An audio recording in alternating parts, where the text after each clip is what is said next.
히브리서 13장 1절에서 9절입니다. 1장에서 12장까지는 교리적 말씀이라고 하면 13장은 실천과 적용에 대한 말씀입니다. 하나님의 말씀을 전할 때 적용이 없는 교리는 신학자들끼리 주고받는 학문적인 논의에 불과합니다.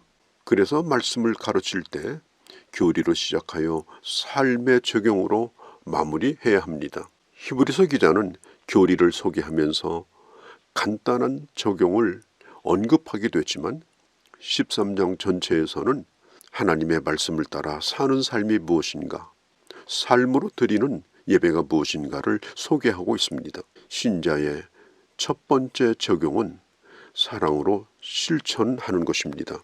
복음의 핵심은 하나님의 사랑입니다. 복음적 삶도 서로 사랑하는 것입니다. 하나님의 사랑을 체험한 자만이 그리스도 안에서 형제를 사랑할 수 있습니다.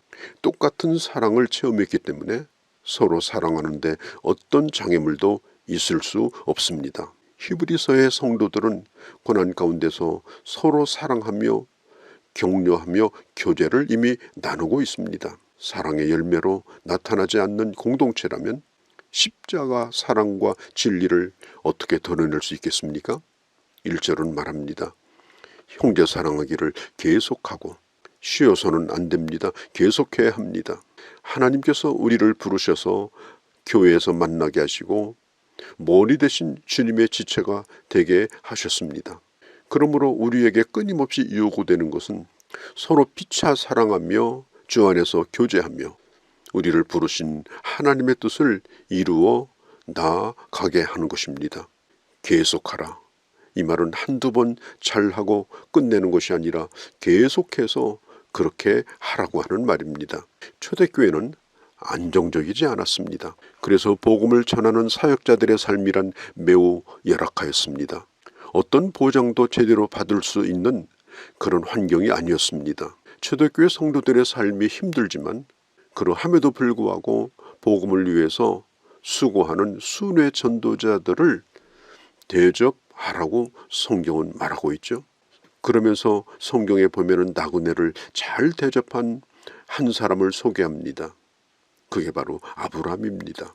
아브라함이 한낮에 나무 밑에 앉아 있다가 세 사람이 자기 장막을 지나가는 것을 보았습니다.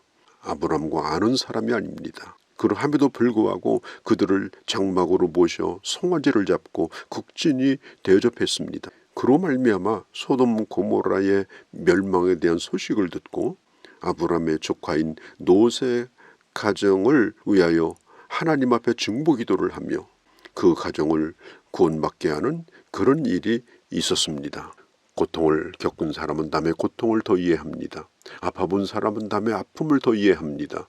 복음을 위해서 고난을 겪어본 사람은 복음을 위해서 고난받는 사람의 처지를 깊이 이해합니다.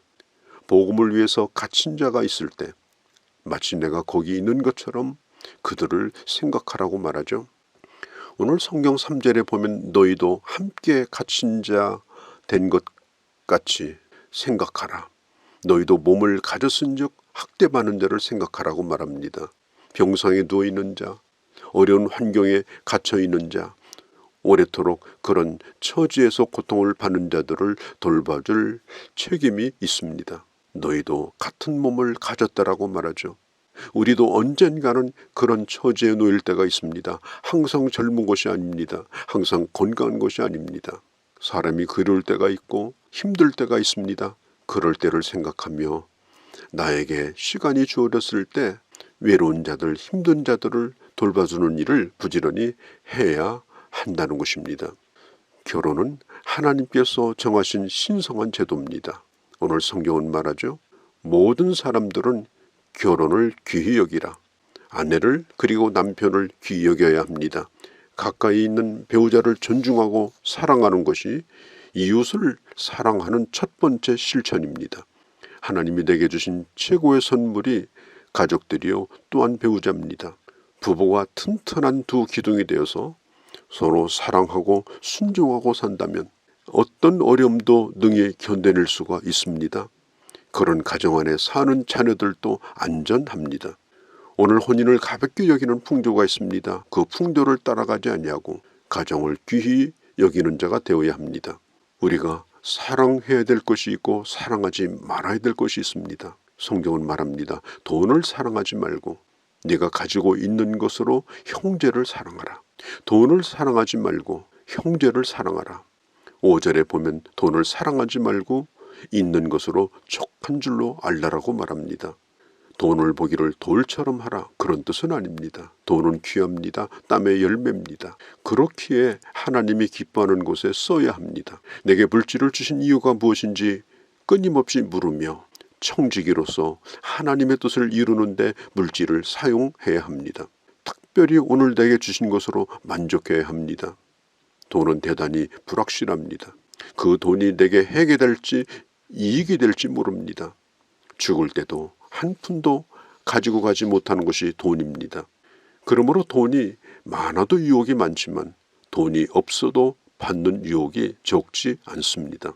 있으나 없으나 지금 있는 그것으로 족한 마음을 가지고 적어도 나눌 만큼의 여유를 가지고 사는 것이 중요합니다. 기독교는 무소유가 아닙니다. 살아가려면 2벌 옷은 아니라 하더라도 최소한 1벌 옷은 있어야 합니다.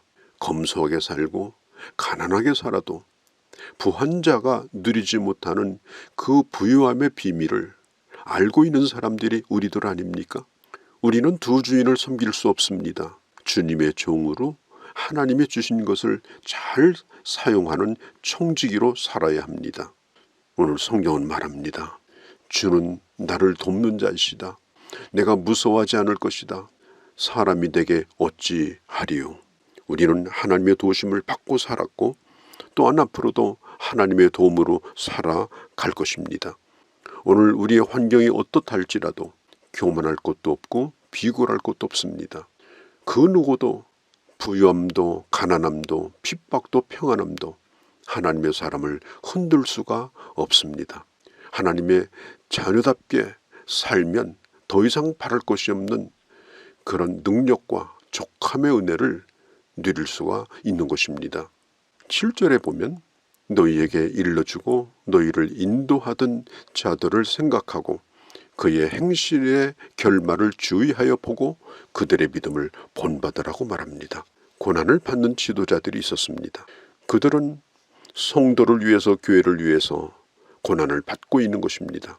그들의 결말을 주의하여 보라는 말은 그들이 옳은지 그른지 그들을 감시하고 평가하라는 말이 아닙니다.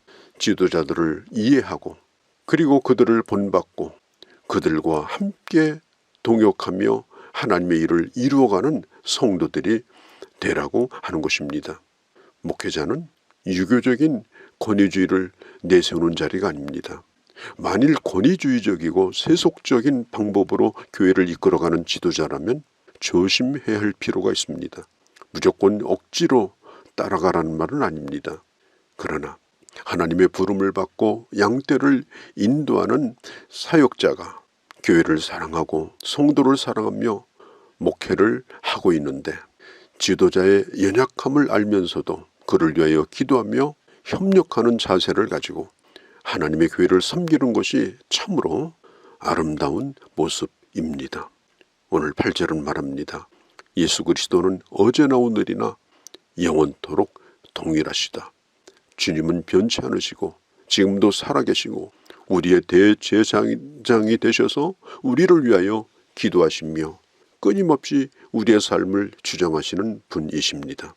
오늘 이 땅에는 이상한 이단들이 있습니다. 겉으로 볼 때는 아주 그럴듯하고 수준 높은 영적인 사람처럼 보이기도 합니다. 그러나 그들은 복음이 아니라 율법주의자들입니다. 하나님의 복음과 그리고 복음 안에서 살아가는 삶이 중요합니다.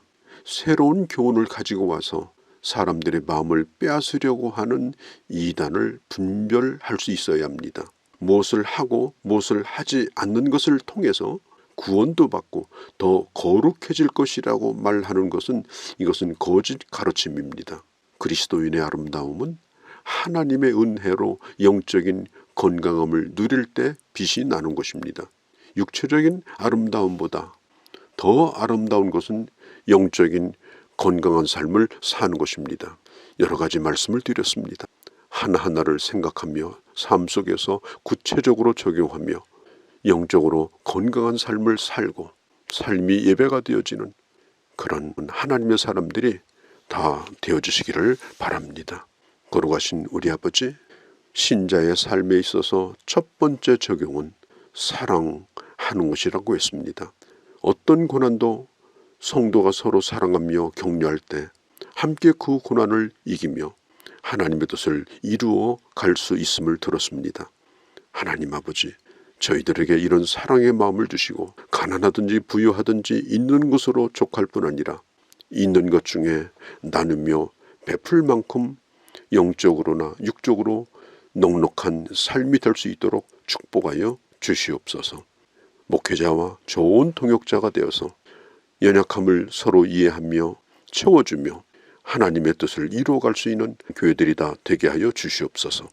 무엇을 먹고 먹지 않고 무엇을 하고 하지 않는 걸 통해서 구원받을 것이라고 말하는 거짓된 가르침을 분별하게 하시고 복음을 바로 깨닫고 복음적 삶을 살며 삶이 예배가 되어지는 그런 성도들이 다 되게 하여 주시옵소서.